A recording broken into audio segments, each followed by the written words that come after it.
The massive screens in Times Square flickered with excitement as humanity watched the Galactic Council's ships descend through Earth's atmosphere.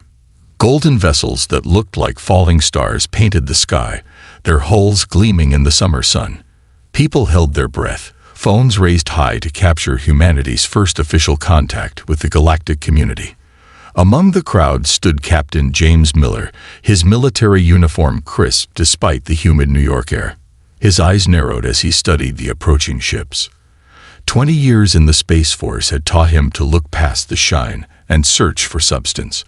These aliens were putting on quite a show, but something felt off about the whole thing. The lead ship landed in the specially prepared area of Central Park, its golden surface dimming to a subtle glow. The crowd's cheers echoed across Manhattan as tall, elegant figures emerged from the vessel. The alien diplomats walked with perfect posture, their long robes flowing despite the lack of wind. "Quite the entrance," muttered Susan Thompson, who stood next to Miller.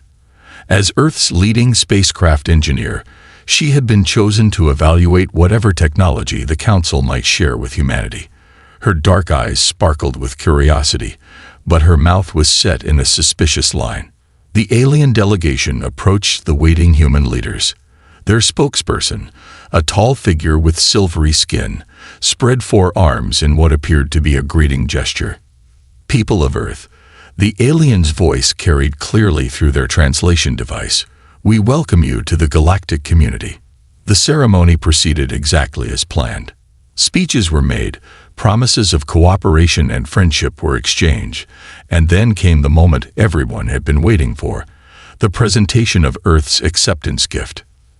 As is tradition, the alien spokesperson announced, "We present you with a vessel of our making to help humanity take its first steps among the stars." The air shimmered, and suddenly it appeared, floating above Central Park like a ghost ship from an old tale. But as the shimmer faded, confused murmurs spread through the crowd. The ship looked old.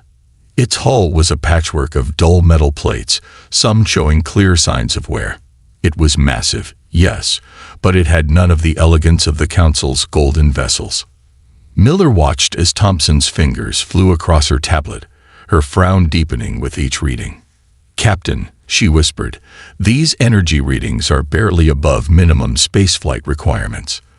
This thing is running on technology that's, well, by their standards, it must be ancient." The alien spokesperson continued, their tone carrying what sounded suspiciously like amusement. "This Horizon-class exploration vessel has served many species well. We're sure humans will find it adequate for their current level of development." Miller caught the slight twitch at the corner of the spokesperson's mouth, a gesture that seemed universal among species, badly hidden contempt. He glanced at Thompson, who gave him a slight nod.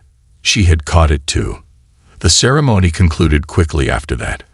As the alien ships departed, their golden hulls once again turning into stars, humanity was left with their gift, now dubbed the Scraffy by the media.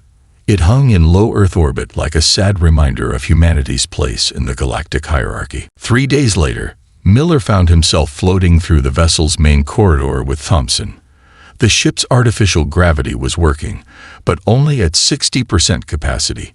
Their footsteps echoed in the empty halls, the sound bouncing off walls that had clearly seen better days. "They really went all out to insult us, didn't they?" Miller said, running his hand along a wall panel that looked like it might fall off at any moment. "This ship is barely holding together." Thompson didn't respond immediately. She was focused on a section of exposed circuitry, her tablet displaying readings that meant nothing to Miller, but he knew that look in her eyes. The same look she got when faced with a particularly interesting puzzle. "Maybe," she finally said, "but they made a mistake. A big one." She turned to Miller, her face lit with excitement. "They assumed we'd see this ship the same way they do, as outdated, useless technology, but they don't understand how humans think." She pulled up a holographic display of the ship's power core. "Look at this. The core design, it's not specialized like modern alien ships. It's basic, adaptable. They'd probably see that as a weakness, but for us, she grinned, it's an opportunity. This ship is like a blank canvas, Captain, and humans have always been good at turning trash into treasure. Miller studied the display, beginning to understand her excitement. How long would it take to get it fully operational? Operational. Thompson laughed.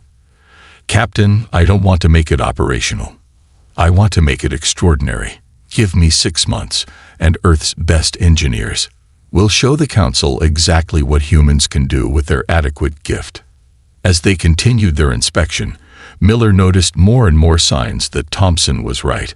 The ship's flaws were actually opportunities in disguise. Its simple systems could be modified, improved, rebuilt. What looked like decorative patterns on the hull could house additional systems. The outdated power core could be adapted to human technology. They found the bridge last, a spacious room with views of Earth through massive windows. Most of the consoles were dark, their systems running on minimum power. But even here, Miller could see the potential. With human innovation, this room could become something the Council never imagined. You know what they're trying to do, right? Miller said, settling into the captain's chair. It creaked ominously under his weight. They're trying to keep us contained.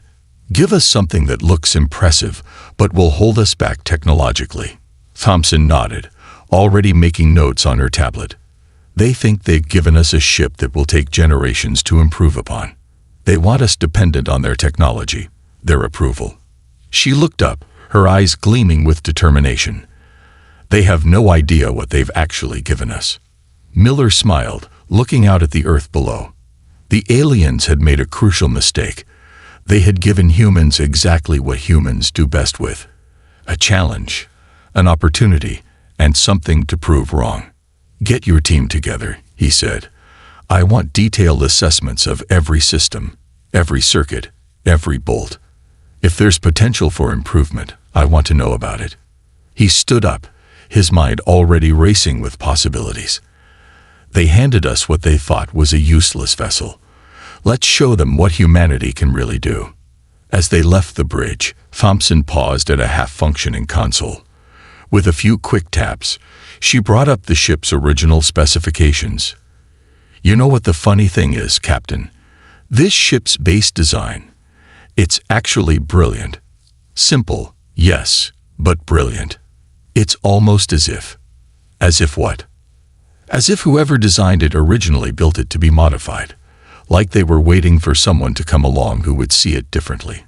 She shook her head. Or maybe I'm just seeing what I want to see. Miller looked back at the bridge, at all its dormant potential. Either way, I think we're about to make some waves in the galactic community.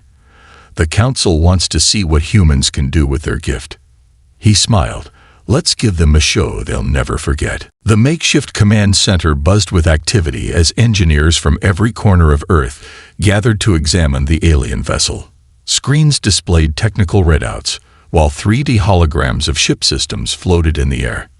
Susan Thompson stood at the center of it all, directing the organized chaos like a conductor leading an orchestra. The power core is our priority, she announced, pointing to a holographic display of the ship's heart. It's running at 15% capacity, but that's not because it's broken. It's because we haven't figured out how to wake it up properly. Robert Wilson, a former military engineer with decades of experience in weapons systems, stepped forward. His weathered face creased in thought as he studied the core's design. Look at these connection points, he said, tracing lines in the air. They're universal adapters. This thing wasn't built to use just one type of power source. It was built to use anything. Thompson's eyes lit up. She quickly pulled up the ship's original specifications. You're right. The aliens probably saw this as primitive, but it's brilliant. We can hook up our fusion reactors, solar arrays, even the experimental quantum power cells. This ship could run on multiple power sources simultaneously. The team worked through the night, fueled by coffee and excitement. They discovered that almost every system on the ship followed the same principle. Simple, basic designs that could be modified and improved. It wasn't a limitation, It was an opportunity. A week later, Miller visited the ship to check on their progress. The corridors that had once echoed with emptiness now hummed with life. Engineers crawled through access panels, replaced old systems, and installed new ones. The air crackled with possibility. "Captain," Thompson called out, emerging from a tangle of wires. Her face was smudged with grease, but her smile was bright. "You need to see this." She led him to what had once been a bare section of hull. Now it bristled with new sensors and equipment. "Remember those decorative patterns on the outer hull? They're not decorative at all. They're prefabricated mounting points. The aliens probably forgot their original purpose, but we figured it out. We can attach almost anything to them." Wilson joined them, carrying what looked like a modified weapon system. "And that's not all," he added. "These mounting points form a grid across the entire ship. If we do this right, we could create the most advanced shield system humanity has ever designed." Miller watched as they demonstrated their discoveries. Every flaw in the ship's design had become an advantage. The outdated computer systems were being replaced with Earth's latest quantum computers. The weak engines were being modified to accept multiple types of propulsion. Even the life support systems were being upgraded to exceed anything currently in use. "How long until we can test it?" Miller asked, trying to hide his excitement. Thompson checked her tablet. 2 more weeks for the basic systems. But here's the interesting part. We're building everything to be modular. If something breaks or we develop better technology, we can swap it out in hours instead of months. This ship will never be outdated because it can always be upgraded. The next 2 weeks passed in a blur of activity. The ship's transformation was remarkable. Its hull, once dull and patched, now gleamed with purpose. New systems peeked through the surface like jewels, each serving a vital function. The bridge, once dark and lifeless, now pulsed with energy. On the day of the first test flight, Miller stood on the bridge with Thompson and Wilson. The ship hummed around them, its new power core running at full capacity. Multiple energy sources worked in perfect harmony, providing more power than the original designers had ever imagined possible. "All systems are ready," Thompson reported, her fingers dancing across the new control panels. "Power output is stable at 300% of original specifications. Shield grid is online. Weapons systems are, well, let's just say we've got some surprises if we need them." Miller settled into the captain's chair, now properly reinforced and equipped with its own command interfaces. "Take us out, nice and easy. Let's see what she can do." The ship lifted smoothly from its dock, its new engines purring like a well-tuned machine. As they cleared Earth's atmosphere, Thompson began running through their test protocols. Each new system performed perfectly, exceeding even their optimistic expectations. "Preparing for full power test," Thompson announced. "All departments report ready." Miller nodded. "Do it." The ship surged forward, its hybrid power systems working together in ways the Galactic Council had never imagined. On the screens, test data scrolled past at incredible speeds. Every system was performing at levels that would have seemed impossible just weeks ago. "Look at these readings," Wilson said, grinning. "The shield grid isn't just defensive. It's actually improving our engine efficiency. The whole ship is working together like a single organism." As they put the ship through its paces, Miller couldn't help but smile. The aliens had given them what they thought was an obsolete vessel, but they had fundamentally misunderstood humanity. Where they saw limitations, humans saw possibilities. Where they saw outdated technology, humans saw a foundation to build upon. "We need a new name," Miller said as they completed their final test run. "We can't keep calling it the Scraffeep anymore." Thompson looked up from her station. "I've been thinking about that. What about Phoenix? In Earth mythology, it's a bird that rises from its own ashes, transformed into something more powerful than before." Wilson nodded approvingly. "Perfect. Because that's exactly what we've done here. We've taken their cast-off gift and turned it into something they never imagined possible." As they began their return flight to Earth, Miller gazed out at the stars. The Galactic Council had tried to contain humanity's growth, to keep them dependent and subordinate. Instead, they had given humans exactly what they needed: a challenge to overcome, a puzzle to solve, and a chance to prove themselves. "You know," Thompson said quietly, "I don't think they'll be smirking the next time they see this ship." Miller smiled. "No, they won't. But that's not why we did this. We did it because this is what humans do. We take what we're given, and we make it better. We adapt, we improve, we overcome." The Phoenix streaked back toward Earth, its systems humming with power and possibility. It was no longer a cast-off gift or an insult to humanity. It was proof of what humans could achieve when given the chance. And this was just the beginning. 6 months passed like a whirlwind of innovation and discovery. The Phoenix had become Earth's greatest technical achievement, though few beyond the project team knew its true capabilities. From space, it still looked like the same old vessel the Galactic Council had given them, but beneath its skin, it was something entirely new. Thompson stood in the ship's new control center, watching as her team installed the final pieces of their most ambitious upgrade yet. The room gleamed with holographic displays and smart surfaces that responded to touch and thought. Gone were the creaking panels and flickering screens. Everything now moved with smooth precision. "Final power core integration is complete," announced one of her engineers. "All 5 power sources are running in perfect sync. We're seeing output levels that are—" He paused, double-checking his readings, 700% above original specifications.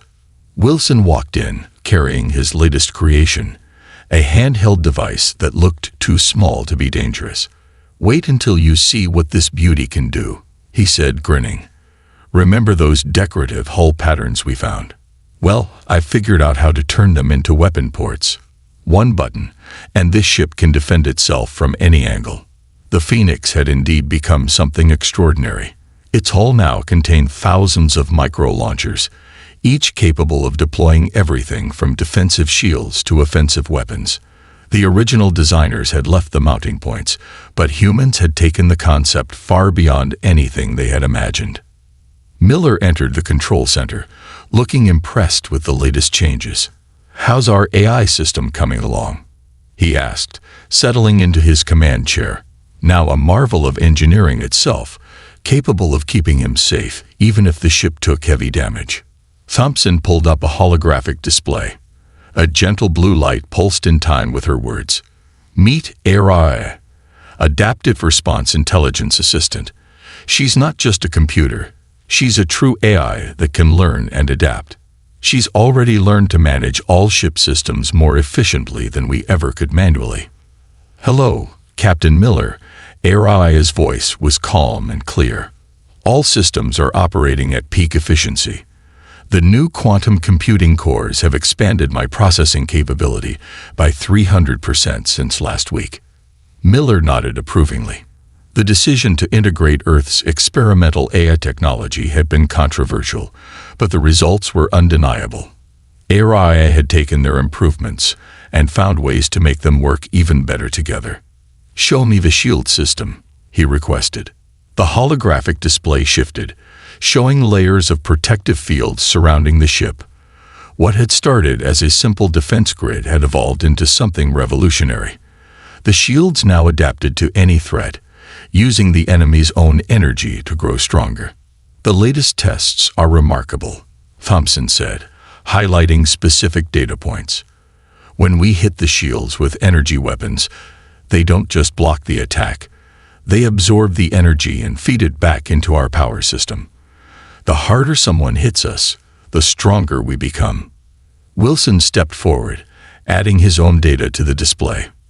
"And that's not all.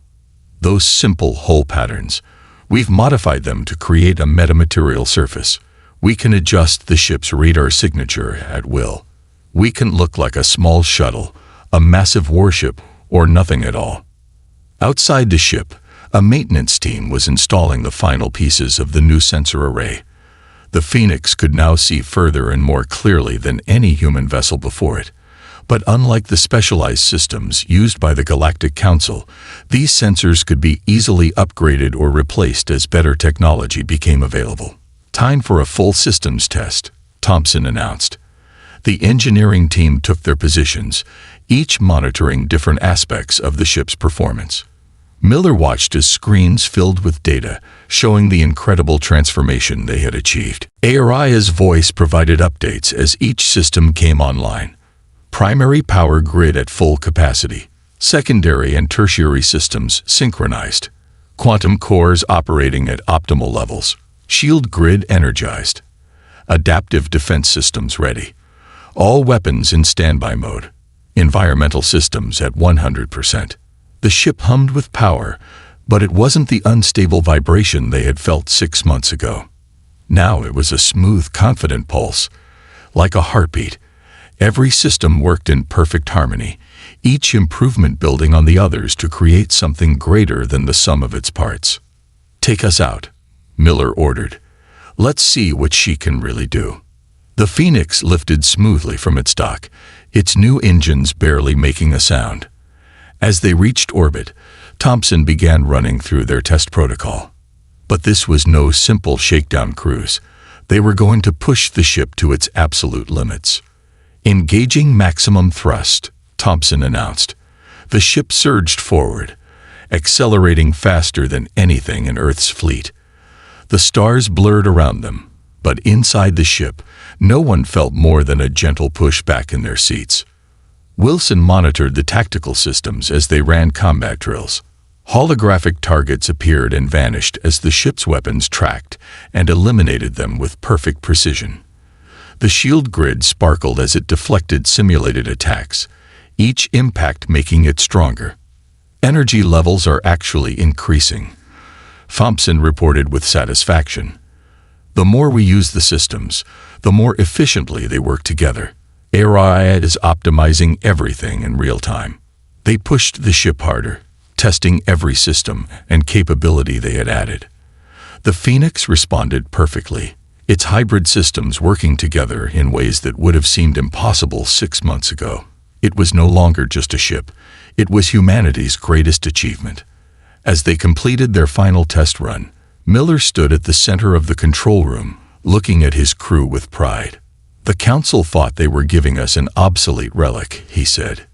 "Instead, they gave us the foundation for something they never imagined possible." Thompson nodded, still monitoring the test data. "Every primitive feature they mocked us for has become an advantage. Their specialized systems can't adapt or improve without completely rebuilding them. Ours." She gestured at the screens showing the ship's capabilities. "We can upgrade any part of this ship in hours. We'll never fall behind because we can always move forward." The Phoenix cruised back to Earth, its systems running perfectly. From the outside, it still looked much like the gift they had received, perhaps a bit shinier, a bit more purposeful in its stance. But inside, it had become something new, something that represented the very best of human ingenuity and determination. "We should invite the Council for a demonstration," Wilson suggested with a slight smile. "Show them what humans can do with a useless vessel." Miller shook his head, though he was smiling too. "Not yet. Let them think we're still struggling with their gift. The time will come to show them what we've achieved. But for now..." He looked out at the stars, thinking of the future. "For now, let's focus on making the Phoenix even better." The ship glided into its dock, its transformed systems powering down to standby mode. But unlike 6 months ago, it wasn't going to sleep. It was merely waiting, ready to prove that humanity could turn any challenge into an opportunity, any setback into a triumph. The real test would come soon enough, and the Phoenix would be ready. The emergency signal blared through Earth's communication channels, its alien frequency catching everyone by surprise.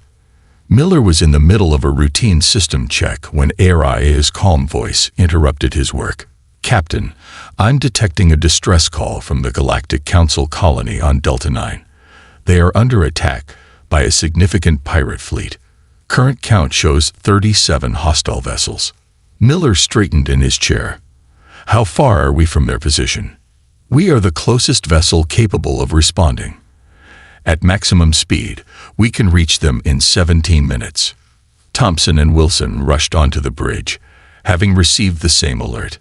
Their faces showed a mix of concern and determination. This would be the Phoenix's first real test, and against overwhelming odds. "The Council's going to love this," Wilson said, taking his station at tactical. "The humans coming to save them in their obsolete gift." Miller opened a channel to Earth Command, quickly receiving authorization to respond. The Council colony's fate was more important than keeping their ship's improvements secret. "All hands to battle stations. Thompson, give me everything the engines have got. Wilson, power up all defensive systems, but keep them hidden. Let's show them what this ship can really do." The Phoenix leaped forward, its hybrid engines pushing it to speeds that would have torn apart a lesser vessel. Inside, the crew felt nothing thanks to their advanced inertial dampeners. The stars stretched into lines of light as they raced to answer the distress call. Through the ship's enhanced sensors, they could already see the battle. Pirate ships swarmed around the colony like angry wasps, their weapons tearing through the orbital defenses. 2 Council ships lay crippled nearby, their golden hulls scared and dark. "This is Captain James Miller of the Earth vessel Phoenix responding to your distress call," Miller announced on all frequencies. "We are here to help." The response was immediate and dismissive. "Earth vessel, withdraw immediately," a Council commander ordered. "Your outdated ship will be destroyed. This is not a battle for primitive vessels." Miller ignored the warning. AI, battle analysis. The AI's response was immediate. Pirate vessels are using mainly energy weapons and standard missiles. Their shields are basic but numerous. They rely on overwhelming force rather than tactical superiority. I have identified 19 different weapon configurations and have adjusted our shield harmonics accordingly. Wilson, deploy the shield grid but keep it powered down. Thompson, ready the power absorption systems. Let's show them what primitive looks like. The Phoenix dove into the battle, still appearing as the same old vessel the Council had given them. The pirates, seeing what looked like an easy target, turned their attention to the human ship. "Multiple weapons locked on us," Wilson reported calmly. "Impact in 3, 2, 1. Energy beams and missiles streaked toward the Phoenix from all directions. At the last possible moment, Wilson activated their defense systems. The shield grid flared to life, not just blocking the attacks but absorbing them. Each hit made their shields stronger, feeding power back into their systems. Shield strength increasing, Thompson announced with satisfaction. Power levels are now at 120% and rising. Their attacks are making us stronger. The Council commanders watched in stunned silence as the supposedly obsolete vessel shrugged off attacks that had crippled their own ships. But the Phoenix wasn't done showing off. "Time to return the favor," Miller ordered. "Wilson, show them our little surprises." The ship's decorative hull patterns suddenly came alive. Thousands of micro-launchers deployed, each targeting a different pirate vessel. The Phoenix erupted in a dazzling display of defensive and offensive power that left both pirates and Council forces speechless. Araya coordinated their attack perfectly, predicting enemy movements and adjusting their weapons in real time. Pirate ships found their shields failing as specialized energy pulses disrupted their systems. Others discovered their weapons being turned against them by the Phoenix's adaptive defense grid. "Enemy fleet is breaking formation," Wilson reported with a grin. "They've never seen anything like this. They don't know how to counter our systems." Miller watched as the pirate fleet tried to regroup. Their traditional tactics were useless against the Phoenix's constantly adapting defenses. Each attack they launched only made the human ship stronger, its hybrid systems working together in ways they couldn't understand. "Multiple ships are powering up their jump drives," Araya reported. "They are attempting to escape." "Not today," Miller said firmly. "Thompson, activate the gravity net. Wilson, target their engines. Let's make sure these pirates don't trouble anyone else."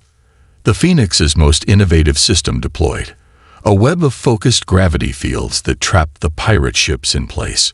Their engines strained against the invisible force, but they couldn't break free. One by one, Wilson's precisely targeted shots disabled their power systems.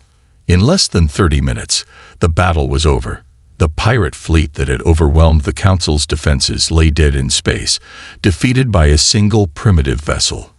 The Phoenix hung among them, its systems humming contentedly, ready for more if needed. "Status report," Miller called out. "Shields at 200% capacity thanks to all that absorbed energy," Thompson reported. "All systems functioning perfectly. ARRA has already analyzed their weapon systems and updated our defensive algorithms. We're actually stronger now than when the battle started." The Council commander's voice came over the comm system again, but this time the dismissive tone was gone. "Earth vessel. How? What did you do to that ship?" Miller smiled. "We improved it. Turns out humans are pretty good at making things better. Would you like assistance with your damaged vessels? Our engineering teams are quite experienced with repairs." The silence that followed was almost comical. Finally, the commander responded, "We would appreciate any assistance you can provide." As repair teams prepared to help the damaged Council ships, Miller looked at his crew with pride. They had done more than win a battle. They had proven that humanity's greatest strength was its ability to adapt and improve. "Send word to Earth Command," he ordered. "Tell them the Phoenix has completed its first combat trial. All systems performed beyond expectations." He paused, looking at the defeated pirate fleet. "And maybe mention that we're going to need a bigger dock. I have a feeling we're going to be making a lot more improvements after analyzing all this combat data." The Phoenix moved gracefully among the damaged ships, its sensors already cataloging new information, its systems adapting and improving. What the Council had intended as an insult had become humanity's greatest triumph. And this was just the beginning. News of the Phoenix's victory spread through the galaxy like a wildfire. The Galactic Council chambers buzzed with excited discussions as representatives from various species debated what this meant for their carefully maintained hierarchy. Humans, it seemed, had done the impossible. They had turned a technological insult into a triumph that couldn't be ignored. 3 weeks after the battle, the Phoenix approached the Council's central station. This time, there were no smirks or dismissive glances from the alien diplomats. Every sensor and scanner on the station was focused on the vessel, trying to understand how humans had achieved such a transformation. Miller stood proud on his bridge, his crew at their stations. Thompson and Wilson flanked him as they prepared to dock. The ship looked much the same as when it had first been gifted to humanity, but now it moved with undeniable purpose and power. "They've assigned us their primary docking bay," Araya announced. "Interesting. According to their protocols, that berth is reserved for their most advanced vessels." Thompson smiled at her screens. "Well, we certainly qualify for that now. Our power readings alone are probably giving their sensors fits." The Phoenix settled into the dock with perfect precision. As they prepared to meet the Council, Wilson's tactical display lit up. "Captain, you might want to see this." Every military vessel in the system just went to full alert. "They're scared of us." "Not scared," Miller corrected. "Cautious. They've just discovered that humans are far more capable than they assumed. Let them watch. They might learn something." The Council chamber was packed when they entered. Species from across the galaxy had gathered to witness this historic moment. The same silver-skinned diplomat who had presented the gift stood at the central podium, looking far less confident than before.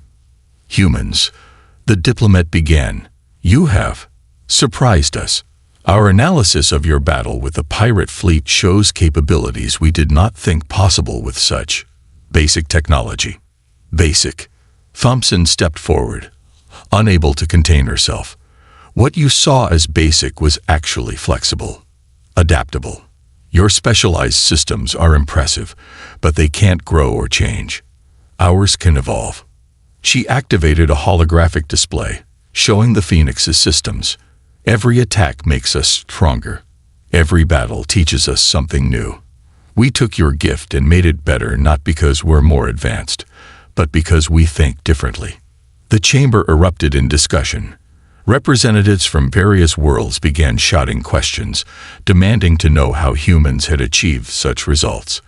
But it was an old, quiet voice from the back of the chamber that caught everyone's attention. "They did exactly what we hoped they would." The crowd parted to reveal an ancient alien, their skin wrinkled and pale. Miller recognized the species. They were nearly extinct now, but they had once been great engineers. "I was part of the team that designed that vessel," the Ancient One said, moving forward slowly. "We created it thousands of years ago, but not as the simple ship everyone assumed it to be. We designed it as a test." The chamber fell silent as the Ancient One continued. "We built it with potential hidden capabilities that would only become apparent to a species that thought creatively, that saw possibilities where others saw limitations. We launched many such ships into the galaxy, waiting for someone to understand their true nature." Thompson's eyes widened as understanding dawned. The adaptive core, the modular systems, the hull patterns, they weren't mistakes or outdated technology. They were seeds, the Ancient One finished. Seeds waiting for the right species to help them grow. Many received our ships over the millennia. All saw them as primitive, useless. But you humans, the Ancient One's eyes gleamed. You saw what we had hidden. You understood. The council chamber buzzed with this revelation. The silver-skinned diplomat looked shocked. "You mean to tell us that this was all a test? That the humans succeeded where we all failed?" "Not failed," Miller interjected. "You just saw things differently. Humans have always had to adapt, to improve, to find new ways to solve problems. When you gave us that ship, you didn't give us limitations. You gave us opportunities." Wilson stepped forward, adding his own thoughts. "Every system we added, every improvement we made, worked better than it should have. Now we know why. The ship was designed to enhance whatever was added to it, but only if those additions were made with understanding and creativity." The Ancient One nodded. "And now, as was always intended, we offer humanity our people's legacy. In the ship's database, accessible only to those who proved worthy, are the technical archives of our civilization. All our knowledge, our achievements, our discoveries, they are yours now." Thompson's tablet chimed. Araya's voice announced, "New data streams detected. Beginning integration of archived technical data." "Captain, this is incredible. The theoretical foundations alone are centuries beyond current galactic science." The council representatives whispered among themselves. Humanity hadn't just proven themselves capable. They had unlocked knowledge that had been hidden in plain sight for thousands of years. The balance of power in the galaxy had shifted in ways no one had expected. The silver-skinned diplomat cleared their throat. "In light of these developments, the Council proposes an immediate revision of Earth's status. We would be honored to learn from humanity's unique perspective." Miller smiled but shook his head. "What we prefer is genuine cooperation. We don't want to dominate or control. We want to share what we've learned, work together, help everyone advance. That's another human trait. We believe that everyone can improve, everyone can grow stronger." The Ancient One's eyes crinkled with pleasure. "And that, more than anything else, proves you were the right choice. Our technology was never meant to create a new ruling species. It was meant to find one that would help lift all others up with them." As the council session continued, Miller looked at his crew with pride. They had done more than prove humanity's worth. They had shown that the greatest strength wasn't in having the most advanced technology, but in having the vision to see possibilities where others saw limitations. "So," Wilson said quietly, "what do we do with all this new knowledge?" Thompson was already scrolling through the technical archives, her eyes bright with excitement. "We do what humans always do. We learn, we improve, and we share." And then she looked up at the gathered representatives of the galaxy's species. "Then we help everyone else do the same. The Phoenix hung in its dock, no longer just a transformed gift, but a symbol of humanity's unique place in the galaxy. Its systems hummed quietly, already incorporating the ancient knowledge it had helped unlock. But more importantly, it stood as proof that the greatest technology wasn't the most advanced or the most specialized.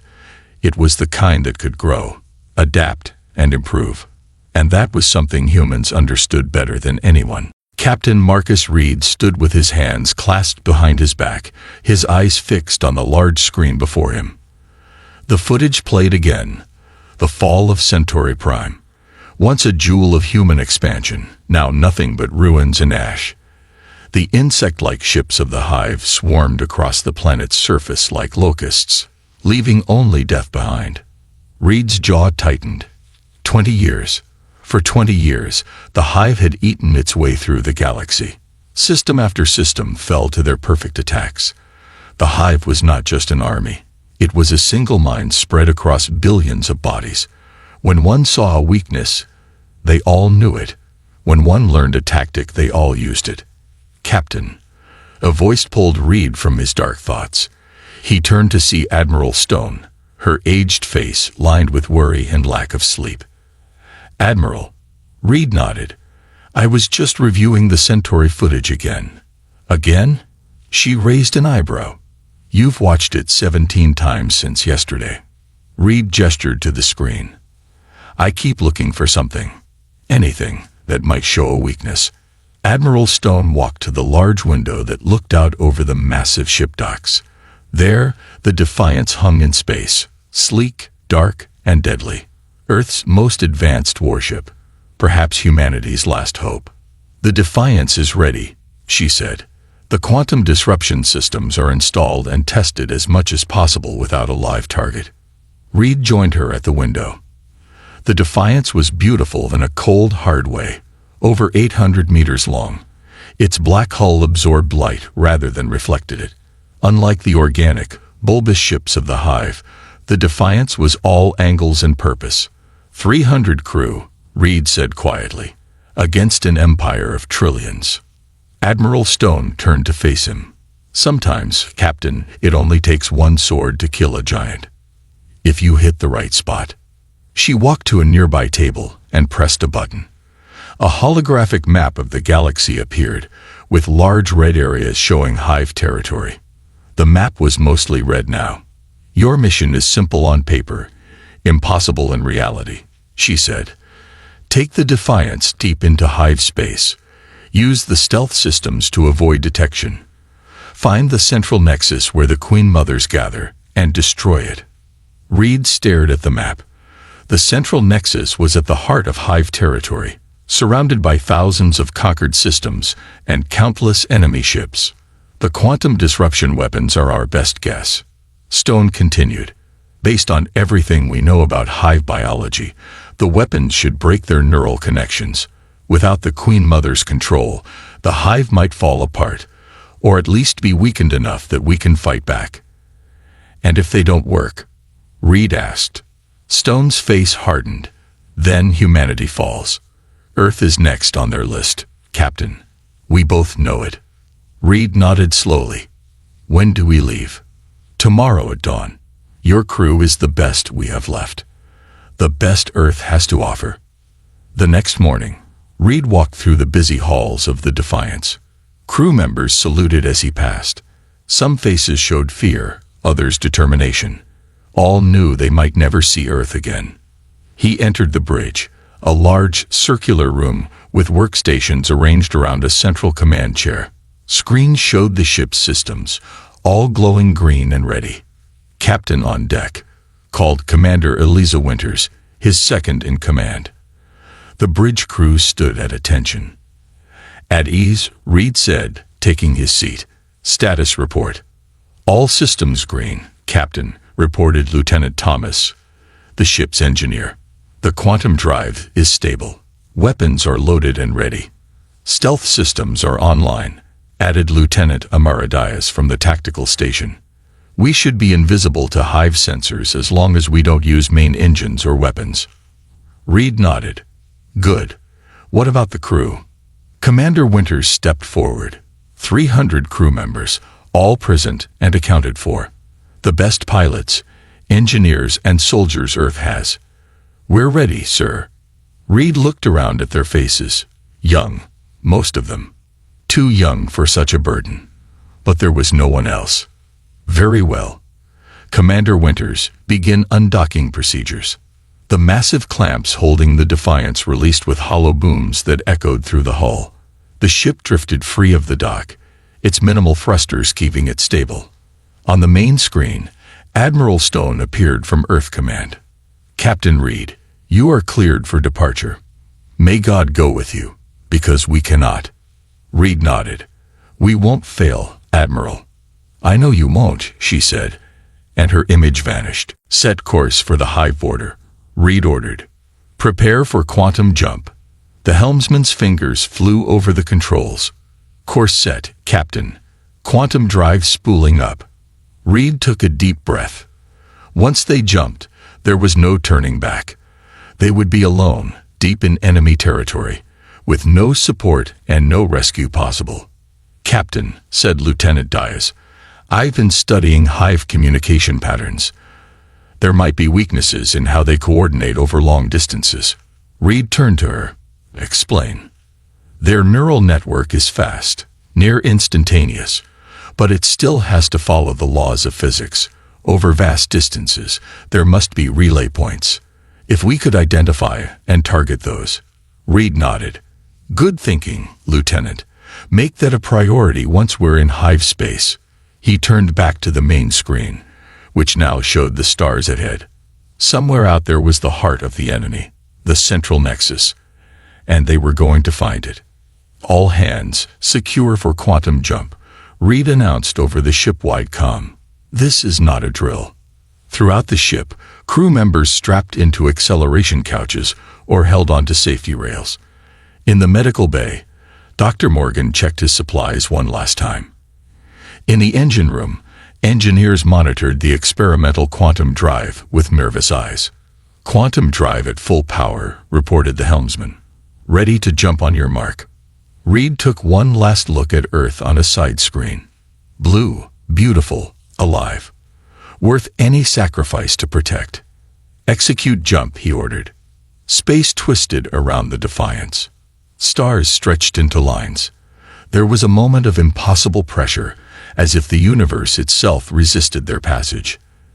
Then, with a flash that no human eye could truly perceive, the ship vanished from Earth space.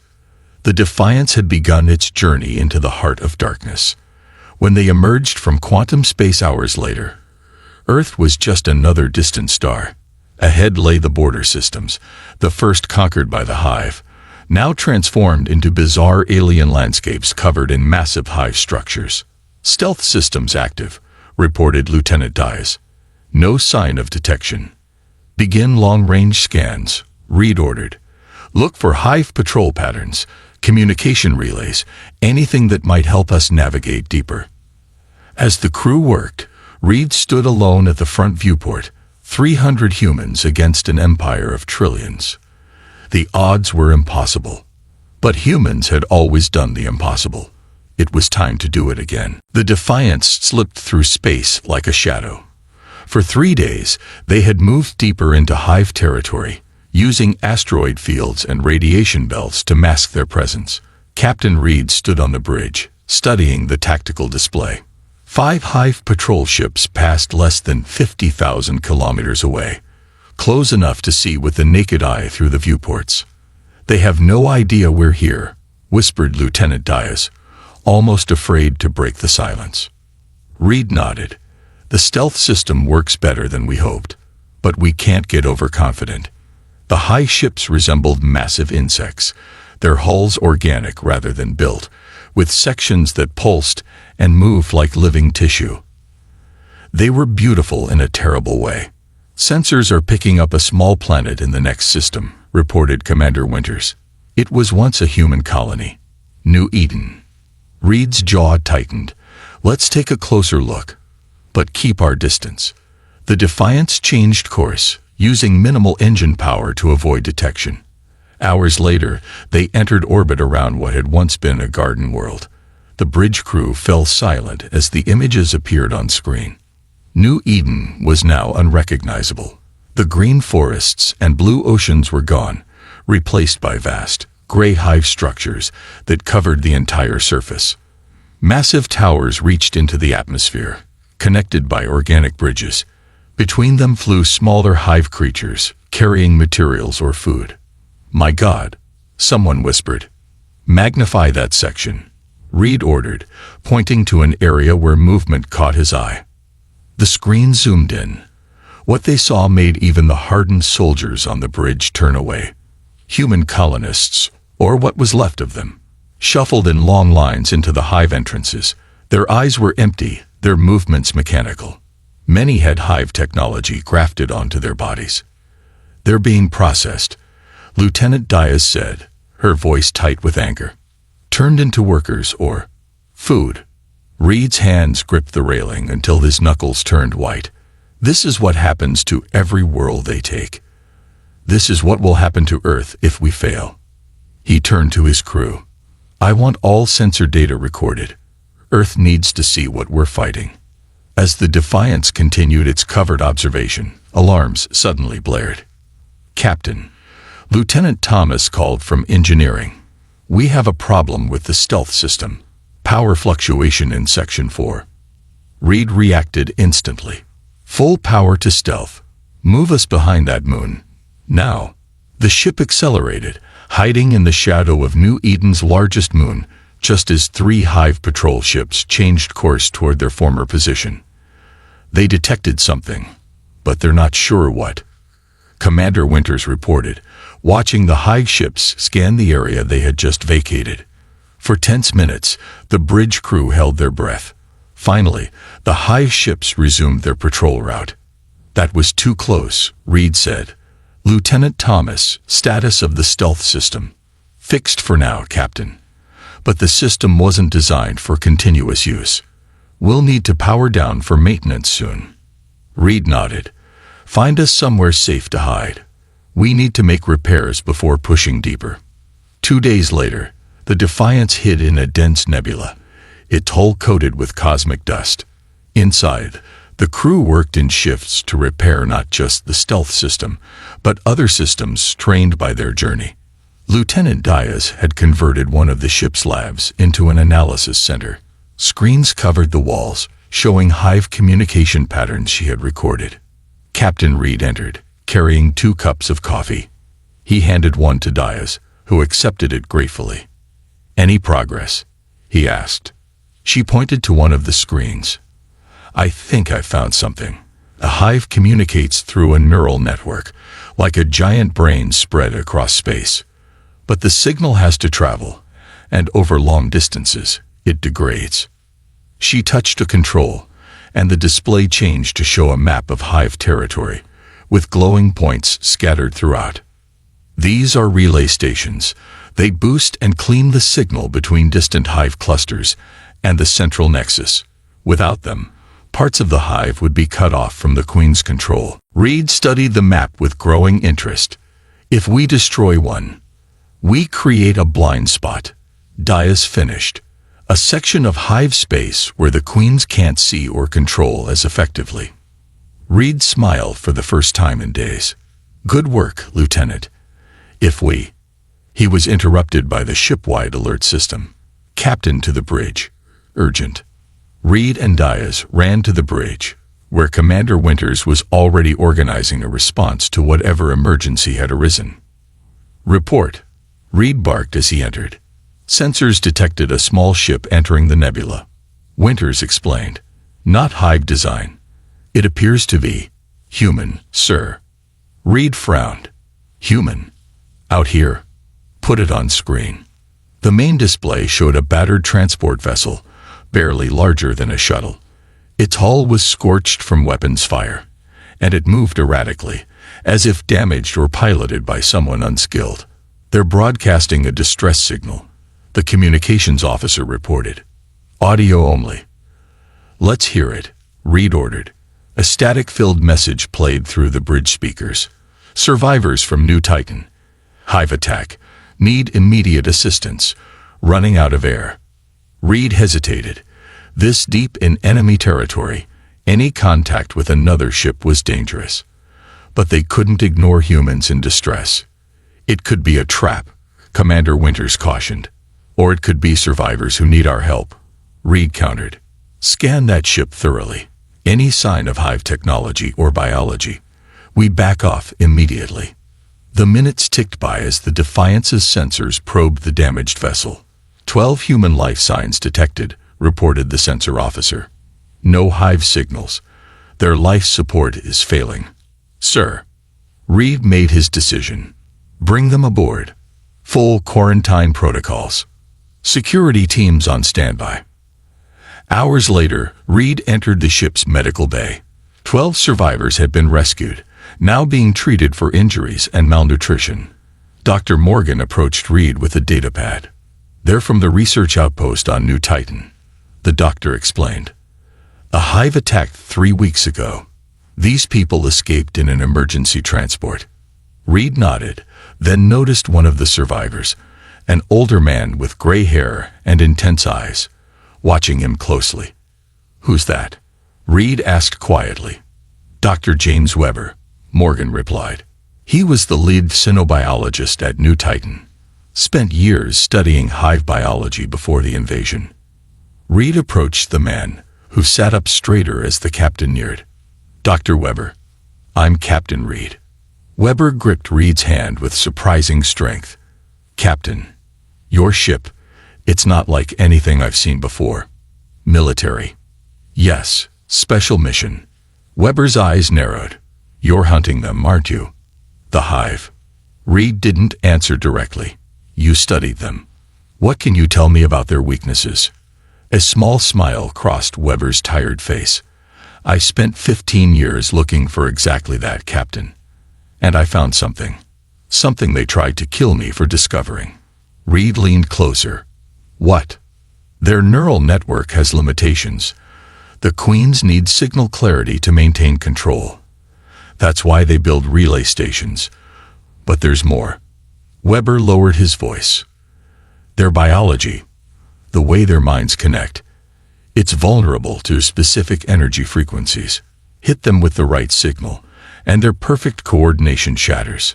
For the first time since leaving Earth, Reed felt real hope. Dr. Weber, I think we need to talk more. In private. As they left the medical bay, Commander Winters contacted Reed through his communicator. Captain, Lieutenant Diaz has identified a major hive relay station 2 light-years from our position. It's lightly defended. They don't expect attacks this deep in their territory. Reed looked at Weber, then back at his communicator. Tell Lieutenant Diaz to prepare a full tactical briefing. We've just found our first target. The hunt had begun. The attack on the hive relay station had gone both better and worse than expected. Better, because they had destroyed it completely. Worse, because the Defiance had taken heavy damage in the process. Captain Reed walked through the damaged sections of his ship, surveying the repairs. Emergency lights cast red shadows across bent metal and exposed wiring. Crew members worked tirelessly, welding broken pipes and replacing damaged systems. How bad is it? Reed asked as Commander Winters joined him. The main engines are operating at 60%. Stealth systems are functional but unreliable. We lost 4 crew members. Her voice was steady, but her eyes showed the pain of those losses. Reed nodded grimly. They had struck a significant blow.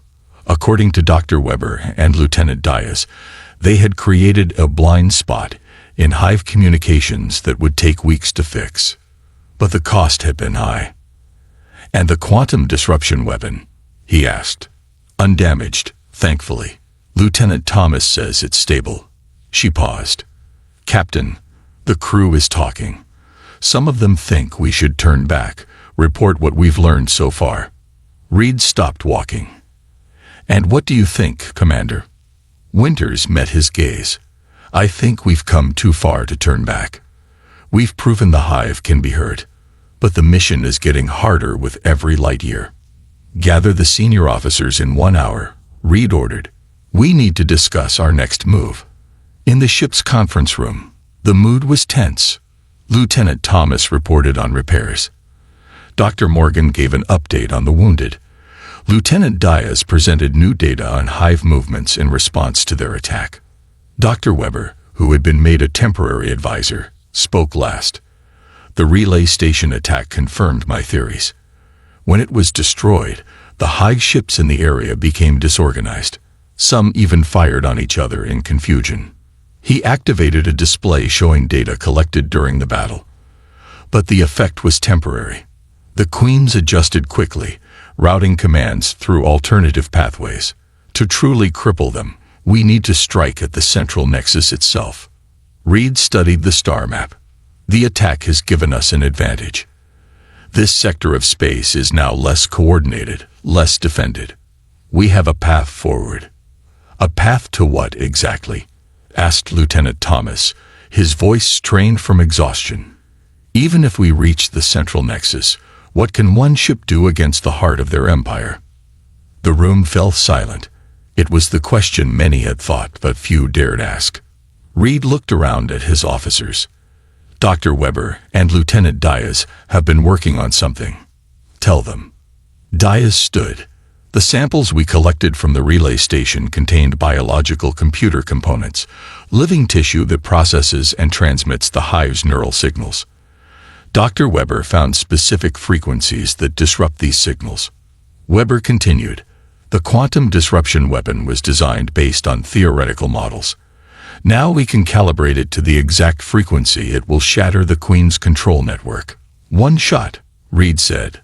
One perfectly aimed shot at the central nexus could break the entire hive mind. Without the Queen's guidance, their empire falls apart. Slowly, hope began to replace doubt in the officers' eyes. But Commander Winters remained concerned. The nexus will be the most heavily defended location in hive space. Getting close enough to use the weapon may be impossible. We'll find a way, Reed insisted. We have to. As the meeting ended, Reed noticed Dr. Morgan lingering behind. Something on your mind, Doctor? Yes, Captain. It's about the survivors we rescued. Morgan looked uncomfortable. One of them, Technician Gray, has been acting strangely, keeping to himself, accessing computer terminals at odd hours. Reed frowned. You think he's up to something? I don't know. But during my examinations, I noticed unusual scar tissue near his brainstem. It could be nothing. But it could be hive technology. Reed finished. Keep an eye on him, Doctor. Discreetly. That night, as most of the crew slept, alarms blared throughout the ship. Reed rushed from his quarters to find security personnel surrounding the engine room. What's happening?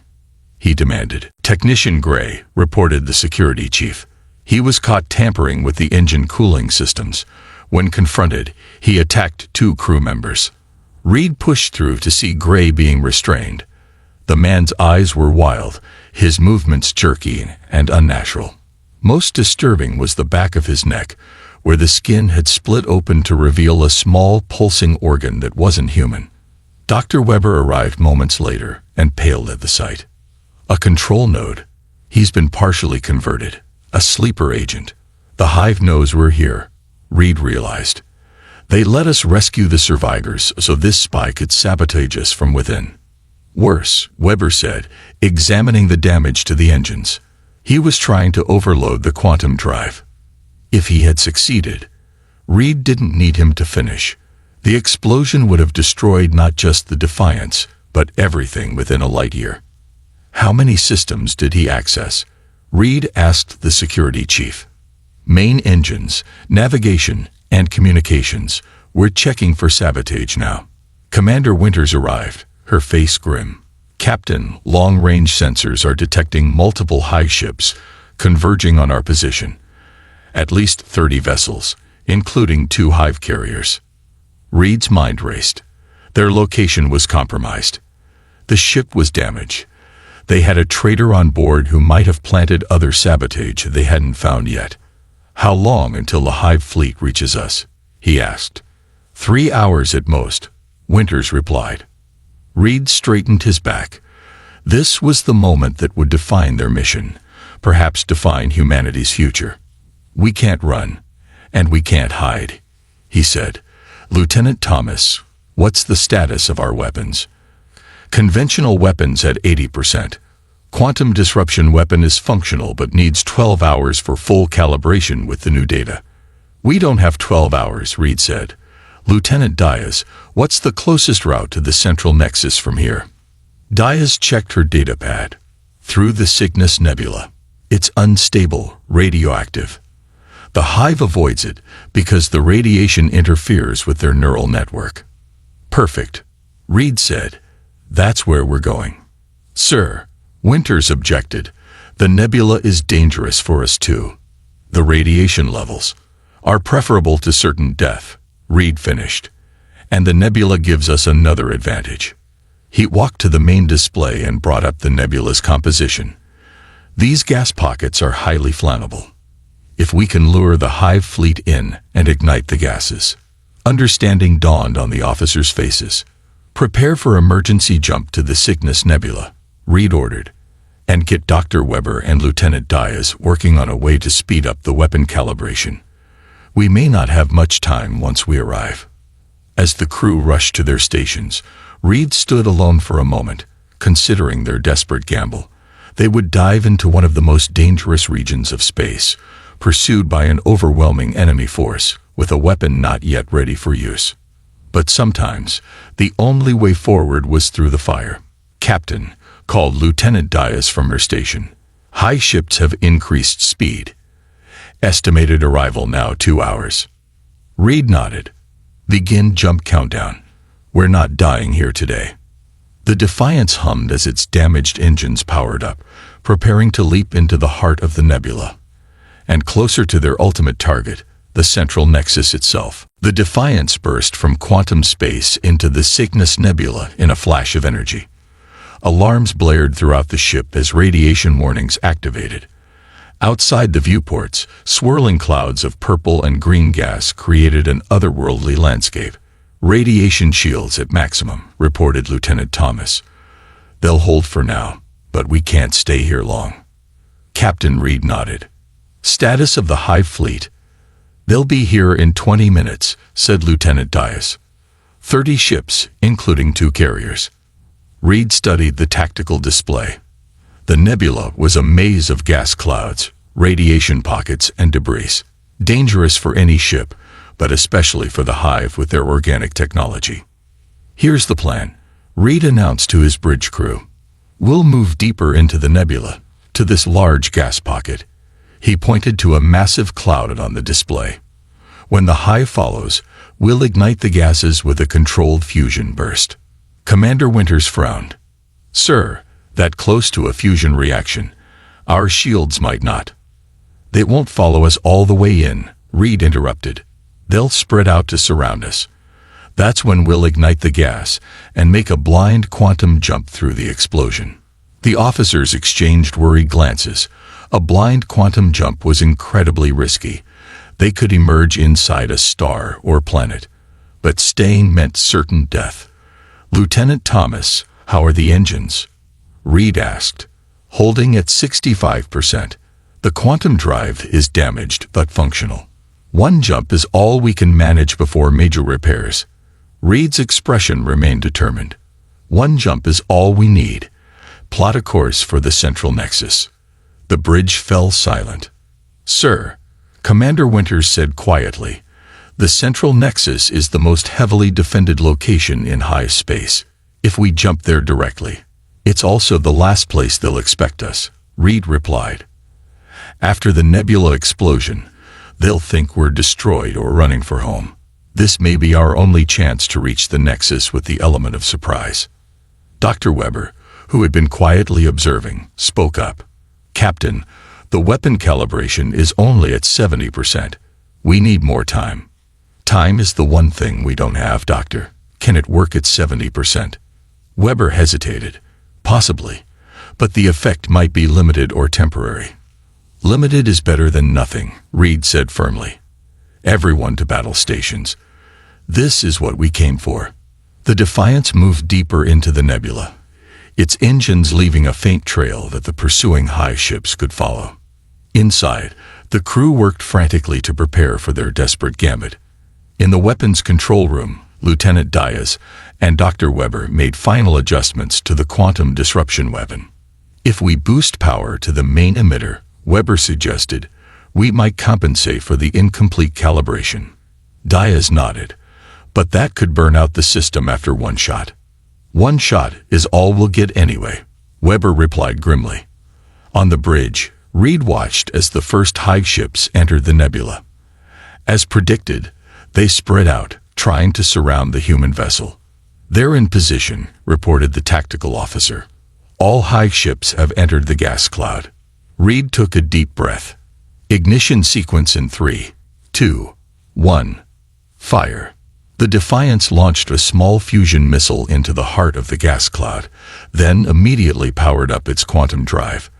The missile detonated, creating a chain reaction as the gases ignited.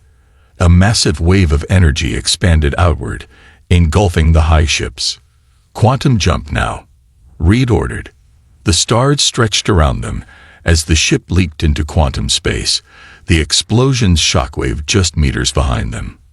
The Defiance shuddered violently, systems overloading throughout the vessel.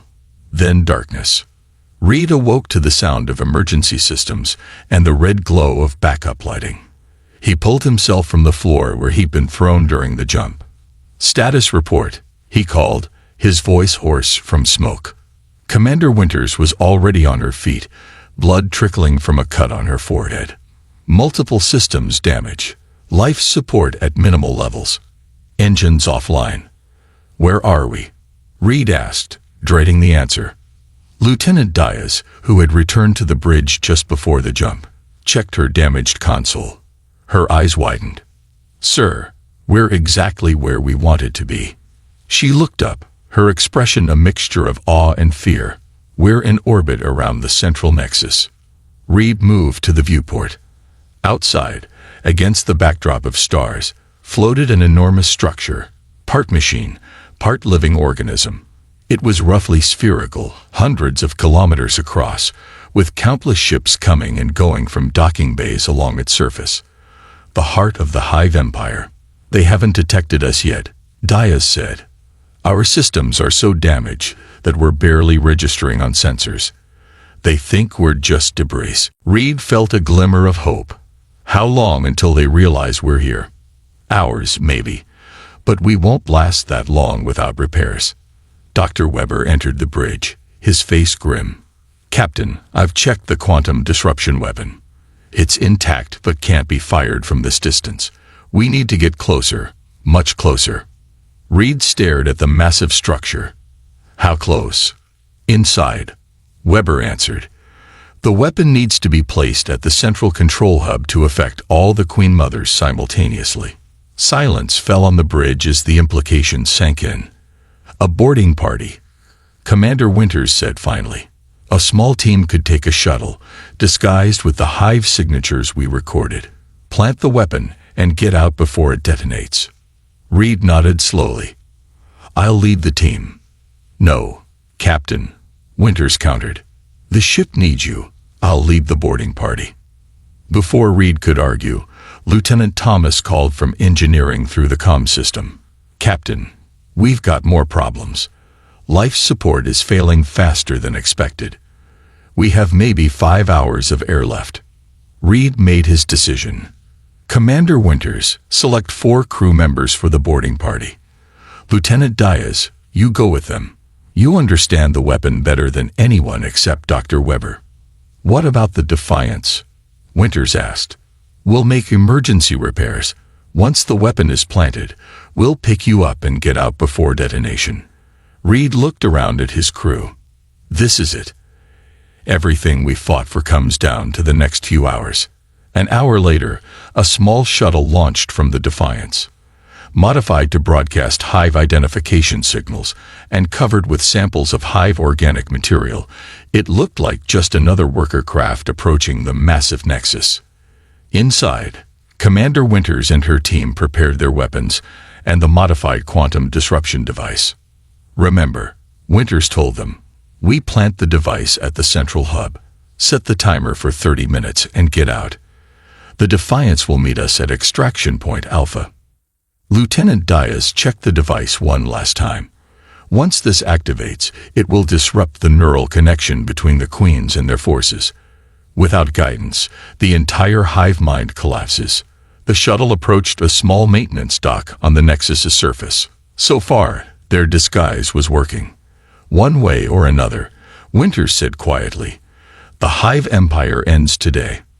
Back on the Defiance, Captain Reed watched the shuttle dock successfully with the Nexus. Now all they could do was wait and hope. Lieutenant Thomas approached Reed. "Captain, I've managed to restore partial engine power. We can move, but another quantum jump is impossible." Reed nodded. "Good work. Get us into position for extraction." As the Defiance slowly moved to the rendezvous point, an alarm sounded. "Multiple hive ships changing course," called the tactical officer. "They're heading toward us. I think they've detected us, sir." Reed's face hardened. Their time had just run out. Inside the central nexus, Commander Winters led her team through pulsing organic corridors. The walls themselves seemed alive, with strange lights flowing through vein-like structures. The air was thick and humid, smelling of something alien and sweet. "Stay close," Winters whispered. "According to Dr. Weber's data, the central chamber should be 2 levels down." They moved cautiously, using the hive biological signatures they had collected to mask their presence. So far, the disguise worked. The few hive drones they encountered barely glanced at them. Lieutenant Diaz checked her scanner. "The neural signal is getting stronger. We're close to the Queens." The team reached a vast chamber with a ceiling that stretched hundreds of meters high. Inside, dozens of massive creatures hung suspended in glowing liquid pods. Each was 3 times the size of a human, with multiple limbs and enlarged head structures. The Queen Mothers. There, Diaz pointed to a pulsing column in the center of the room. "That's the main neural relay. If we plant the device there, it will disrupt the entire network." Winters nodded. "Move fast. We have 15 minutes to get back to the extraction point." Aboard the Defiance, Captain Reed faced a desperate situation. 3 hive battleships approached, their weapons charging. "Evasive maneuvers," Reed ordered. "Use the Nexus for cover." The damaged ship limped around the massive structure, trying to stay out of the enemy's firing range. "Sir," called Lieutenant Thomas, "engines are at 40%, weapons at 30%. We can't outrun them, and we can't outfight them." Reed studied the tactical display. "We don't need to. We just need to survive long enough for the boarding team to complete their mission." He turned to the weapons officer. "Target their lead ship's sensor array. Fire when ready." The Defiance fired its remaining missiles at the lead hive ship. The explosions didn't cause major damage, but temporarily blinded its sensors. "That won't hold them long," Reed said. "Status of the boarding team." "Still inside," reported the communications officer. "No contact since they entered the central chamber." Reed checked the time. 10 minutes until the planned extraction. They needed to buy more time. "Lieutenant Thomas, divert all power from life support to engines and weapons. We'll brief later." Inside the Nexus, Winters and her team had reached the central relay. Lieutenant Diaz carefully attached the quantum disruption device to the pulsing column. "Setting timer for 15 minutes, she reported. "That should give us enough time to." Alarms suddenly blared throughout the chamber. A drone had spotted them, recognizing them as intruders. "We've been made," shouted one of the team members. "Hostiles incoming." Dozens of hive warriors poured into the chamber from multiple entrances. Unlike the mindless drones, these were bred for combat, fast, strong, and armed with organic weapons that fired acidic projectiles. "Protect the device," Winters ordered as her team took defensive positions. "Nothing stops it from activating." The humans fought bravely, their weapons cutting down the first wave of attackers. But more kept coming. Lieutenant Diaz finished programming the device. "It's set. We need to go now." Winters nodded, firing at another group of warriors. Fall back to the exit. Maintain covering fire. The team retreated step by step, fighting their way back toward the docking bay where their shuttle waited. One team member fell, then another. A third was badly wounded, but kept moving. Winters touched her communicator. Captain, device is planted. Timer set for 12 minutes. We're moving to extraction, but facing heavy resistance. Reed received the message with both relief and concern. Acknowledged, Commander. We're incoming to extraction point, but we've got problems of our own. The Defiance was taking heavy fire from the high ships. Several sections were breached, with emergency force fields barely containing the atmosphere. Divert all remaining power to forward shields. Reed ordered. Take us in close to docking bay 7. We'll pick up the team and make a run for it. The helmsman looked uncertain. Sir, at this damage level, I don't know if we can outrun them, even with the disruption device activated. Reed's expression was grim but determined. We don't need to outrun them forever, just long enough. Commander Winters and the remaining members of her team, just her and Lieutenant Diaz now, reached the docking bay. Their shuttle had been destroyed by Hive warriors. Captain, Winters called over the comm. Shuttle is gone. We're stranded. Hold position. Reed's voice came back. We're coming to you. Through the docking bay's force field, they could see the Defiance approaching, taking fire from pursuing high ships. Its hull was blackened and damaged, with sections clearly exposed to space. They'll never make it, Diaz said, her voice tight. Winters checked her timer. 8 minutes until detonation. The two women took cover as more Hive warriors entered the docking bay. They fired their remaining ammunition, knowing they couldn't hold out much longer. Suddenly, the Defiance appeared at the docking port, its remaining weapons firing at the high ships. The boarding ramp extended into the bay. Run, Winters shouted, providing covering fire as Diaz sprinted for the ship. Lieutenant Diaz made it aboard, but as Winters turned to follow, a Hive warrior shot caught her in the back. She fell to her knees, just meters from safety. Diaz turned back, but Winters waved her away. Go, complete the mission. Inside the ship, Captain Reed himself ran down to the boarding ramp. Ignoring the danger, he charged into the docking bay, firing at the approaching warriors. He reached Winters and dragged her back toward the ship as Diaz provided covering fire. All aboard, Reed shouted as they made it inside. Get us out of here. The Defiance pulled away from the Nexus as the timer counted down. 4 minutes. Maximum speed. Reed ordered, helping the wounded Winters to the bridge. We need distance before that device activates. The damaged ship accelerated away from the Nexus, pursued by Hive vessels. 3 minutes. They're gaining on us, reported the tactical officer. Shields failing. 2 minutes. Hold together, Reed whispered to his ship. Just a little longer. 1 minute. The pursuing ships were almost within boarding range when suddenly, a massive energy pulse emanated from the central Nexus. The shockwave washed over the Hive ships first, then reached the Defiance. Throughout Hive space, the effect was immediate and devastating. The Queen Mothers convulsed as their neural connections shattered. Without their guidance, confusion spread through the entire Hive mind. On the view screen, Reed and his crew watched in awe as Hive ships began drifting aimlessly. Some fired at each other, others simply went dark. It worked, Diaz said in disbelief. The connection is broken. Across hundreds of systems, the same scene played out. The perfect coordination that had made the Hive invincible was gone. Individual drones and warriors, cut off from the Queen's control, reverted to basic instincts or shut down entirely.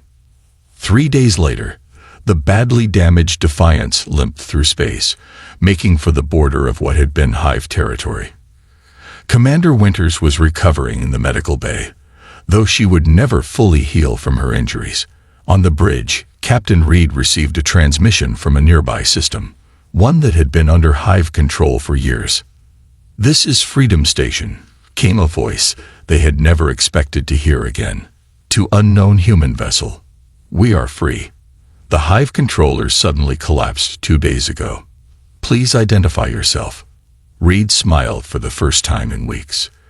This is Captain Marcus Reed of the Earth warship Defiance. We bring good news from the heart of hive space. In the days that followed, they made contact with other liberated systems. Former slave species were rising up against their weakened oppressors. Ships long hidden were emerging to join the fight. Without the Queen's coordination, the once invincible empire was collapsing. On the observation deck, Reed stood with Commander Winters, who was in a wheelchair, and Lieutenant Diaz. Together, they watched distant flashes of light as battles continued across the stars. "We did it," Winters said quietly. "One ship against an empire." "Not just any ship," Reed replied. "A human ship, with a human crew who refused to give up." Diaz studied her sensor readings. "The hive isn't completely defeated. Some queens survived. Some sections of their forces are regrouping. This war isn't over." "No," Reed agreed. "But for the first time, it's a fair fight. And we've shown the galaxy that the hive can be beaten." He looked out at the stars, thinking of Earth and the long journey home. "Send a message to Earth Command," he told the communications officer. "Tell them. Mission accomplished. The Galactic Empire is falling.